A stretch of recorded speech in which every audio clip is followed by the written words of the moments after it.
Akala ko talaga wala nang kapag-apag-asa itong buhok ko pero tingnan nyo naman yung resulta. Kitang-kita nyo naman kung gaano nakadry yung buhok ko dahil nga sa kakapusod ko. Kaya naman nung nakita ko tong resulta, grabe, mangyak-ngyak talaga ako. Yung feeling na para ako nasa commercial ng shampoo. Anyway, kahapon nga pala, nagstay nga pala kami sa mga in-laws ko at kasama nga namin si Bebe Arlo at Arkia. Biglaan nga lang tong lakad namin kaya naman naiwan na muna ito si Bebe Arlo at Arkia sa kanilang mamila. So, ang ginawa nga pala namin, hindi na kami nagpaalam kay Ate Arkia para hindi siya umiyak. Kaya sinisilip-silip namin siya dyan ng Daddy Bean. Tapos, nung nakita naman namin siya na okay na, tsaka na kami umalis. Sabi nga pala ng Daddy Bean, mag-SM Clark daw kami, pero nagtataka talaga ako sa kanya kasi nga lumampas kami. Ang usapan kasi namin, maghahanap kami ng costume ni Arkia. Paano ba naman kasi dalawang events yung a-attendan niya? Yung isang hinahanap nga pala namin, yung gagamitin niya sa school para sa United Nations. Tapos, yung pangalawang costume naman na hinahanap namin para sa trick or treat dahil nga na-invite itong si Arkia. O, diba? Ilang araw na nga lang, kaya naman for the rush na kaming dalawa ng Daddy Bean. Ang kaso, ang nangyari, iniwan nga pala niya ako dito sa may Haya Beauty sa may friendship. Alam niyo ba, natatouch talaga ako dito sa asawa ko kasi ilang araw na talaga ako nai-stress dito sa buhok ko. Lagi pa nga niya ako sinasabihan kung bakit hindi ko daw ipaayos. Ang sabi ko naman sa kanya, wala talaga akong time dahil nga hindi ko maiwan si Bebe Arlo. Kaya laking gulat ko talaga nung hinatid niya ako dito. Etong asawa ko pa naman, mapangalkal talaga ng cellphone. Natalam nga niya yung nasa search bar ko. Matagal ko na kasing ini-stalk tong Haya Beauty. Alam niyo ba, buntis pa lang ako, nakikita ko na talaga sila sa feeds ko. Kaya nakakatuwa lang kasi finally makakapagpa-hair treatment na ako. Habang sinashampoo nga pala ako ni ate, nabanggit ko sa kanya na meron akong mga flakes. O diba, pinasosyal ko pa pero nakakahiya masabihan meron po akong balakuba. Sobrang katinga neto and aminado ko simula nga nung dumating sa Bebe Arlo, ang bilis ko na lang talaga sa banyo. Kaya nangyari sa kakamadali ko, hindi ko na nababanlawan ng maayos sa tong buhok ko. Bali yung ginagawa nga pala ni ate, nag-a-apply nga pala siya na tong scalp treatment tapos minamassage niya. And sinasabi ko talaga sa inyo, sobra talaga ako na-relax dito. Niloloko ko pa nga siya dyan, sabi ko baka makatulog ako sa sobrang sarap. And sa totoo lang, first time ko palang mamassage sa ulo, kaya naman talagang nagustuhan ko. Ito yung mga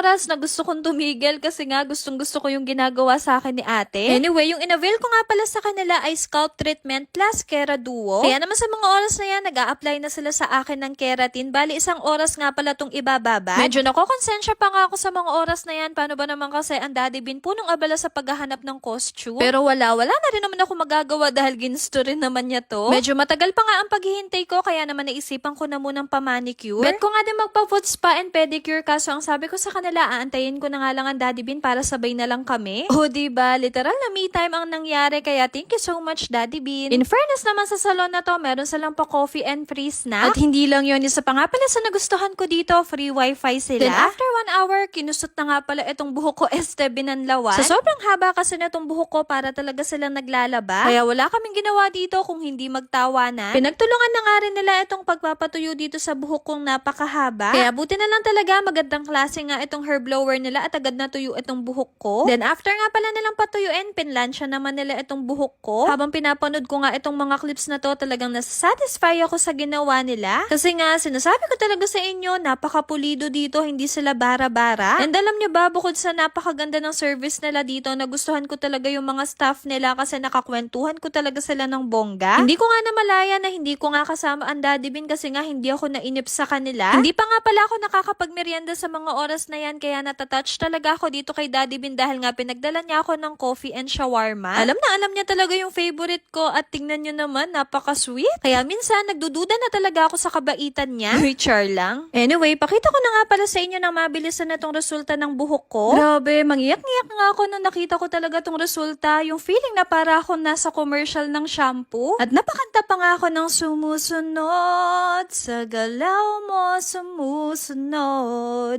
sa galaw mo.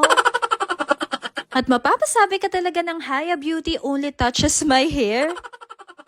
Kaya naman kung gusto nyo rin maging straight, smooth, and shiny yung hair nyo, nako, itry nyo na dito sa Haya Beauty. Bali, located nga pala to sa may Friendship, Barangay Anunas, Angeles City, tabi ng 7-Eleven, tapat ng Junjun's Restaurant. And open nga pala sila from 9 a.m. to 8 p.m. Itong si Daddy Bean, napakalakas ng trip. Paano ba naman kasi nakita nyo itong mga hair extension? Pinagtitripan nga niya ako na baka makita ko daw sa isang araw nakasabit na nga rin dito yung buhok ko. Imagine, nag-range pala yung mga hair extension from 7,000 to 11,000. And sa mga nagsasabi nga pala na ang losyang-losyang ko daw dahil nga napakahaba ng buhok ko, kung nagkakamali po kayo, hindi po totoo yun. O siya, sa mga naghahanap ng hair extension dyan, available nga din pala dito. Time check, 7:05 p.m. Kami na nga lang halos yung natira dito sa salon. And sa totoo lang, nilubos-lubos na talaga namin dahil madalang nga lang kami makalabas na dalawa ng Daddy Bean. And ito nga pala yung pamper time / date na rin naming mag-asawa. Alam nyo ba, feel na feel nga namin ang pagpapa-foods pa habang kumakain. And grabe talaga yung pagmamassage nila. Mararate ko talaga ng 1 million over 10. As in, nasatisfy talaga kami sa service nila. And for reference nga pala, ito nga pala yung mga price list ng kanilang services. Kaya naman kung interested kayo, screenshot nyo na lang.